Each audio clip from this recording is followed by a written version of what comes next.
While many of the markets are closed in honor of the president, agricultural commodities continue to trade, and as a result, we're keeping you informed as we do whenever the markets are open. And with that in mind, let's go ahead and turn our attention here now to Rich Nelson of Allendale Incorporated in McHenry, Illinois. And Rich, thank you for joining us on this solemn day here.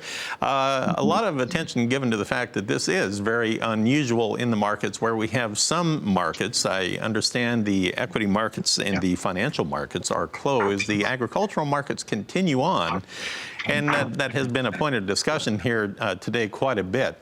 But nonetheless, they are open. We're going to forge ahead and see what the trade has to do. We have had, the bulls had their chance to take a crack at the markets after the U.S. and Chinese negotiations last weekend.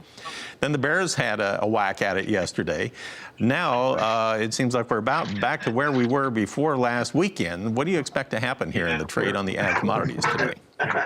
For today's discussion, I think a lot of our points will be focused more on really what's going on with, like you mentioned, certainly the more important issues as far as the funeral going on as far as today's discussion. But I think a bigger picture issue beyond that is really whether we're going to see confirmation of these sales that we've all been talking about. Of course, a lot of this discussion on the soybean side is whether we're going to see maybe a 2 million ton export, maybe a 5 million ton export to China, or in fact, maybe as some estimates say up to 10 million tons. So at this point, a lot of questions still remaining. But more important for us for today is the simple fact is we're holding that gap on the chart, especially on the soybean chart, which right now suggests $9 is a strong line of support here in this market.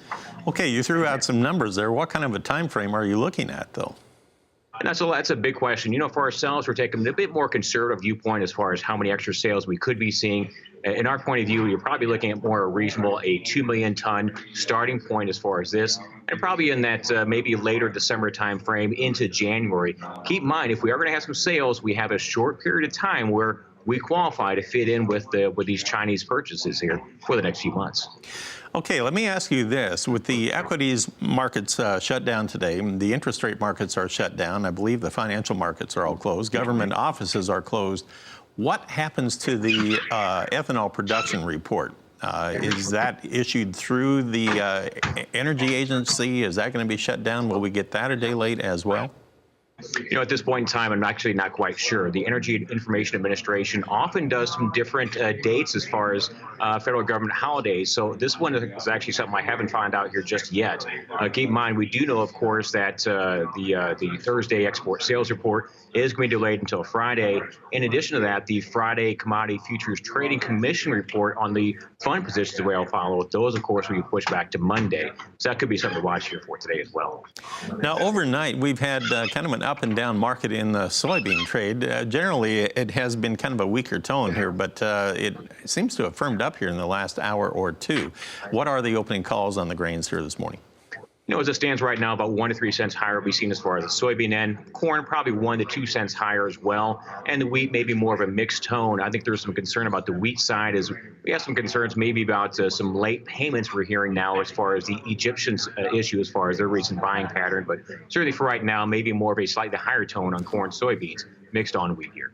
All right. Well, Rich, good to see you this morning, and we look forward to talking on the other side of the break. We'll talk about our cattle and hog market activity as well on a Wednesday when we come back.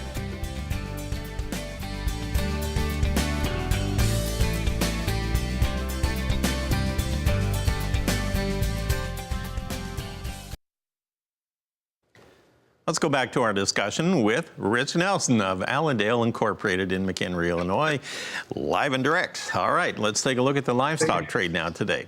Of course, yesterday we had a big collapse in the stock markets. Is that going to have any spillover impact on our livestock trade today? It certainly could. A lot of our discussions, certainly on the cattle end, are often with this overall economic situation. And as it stands, really haven't seen any break yet in consumer confidence, which was one of the bigger drivers of beef demand. But it certainly could be something to watch very closely. And kind of compounding this issue, like you mentioned previously, is the fact that we don't have financial markets trading today. We're more or less looking at our own type of fundamentals for today's discussion. So I'd probably argue on the cattle side, at least more of a mixed trade for today's discussion. certainly these past couple of days have been great for gains, but we probably need further gains in terms of fundamental knowledge to really back up any further movements from here.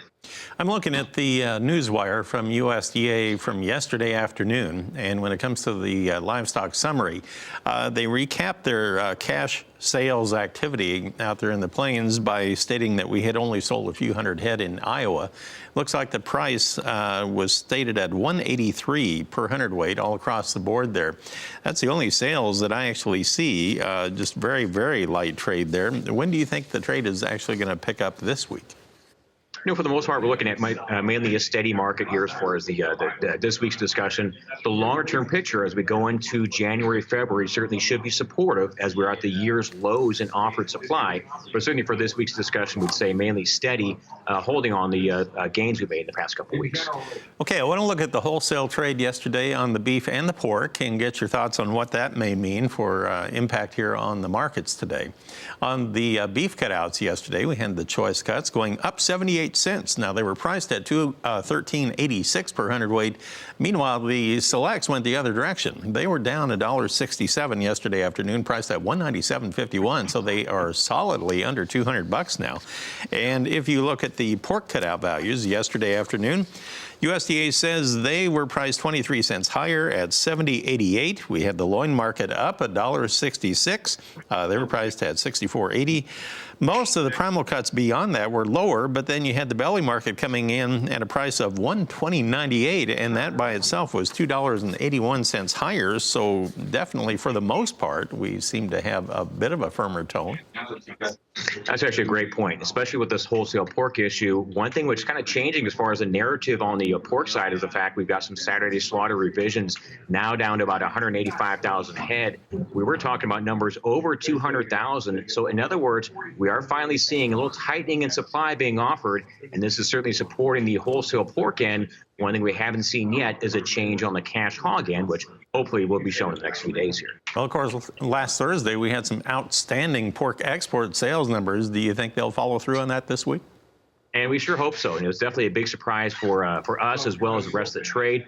Big numbers for 2018 and 2019 combined. For this one, we'd expect to be more of a mixed tone as far as Friday's numbers.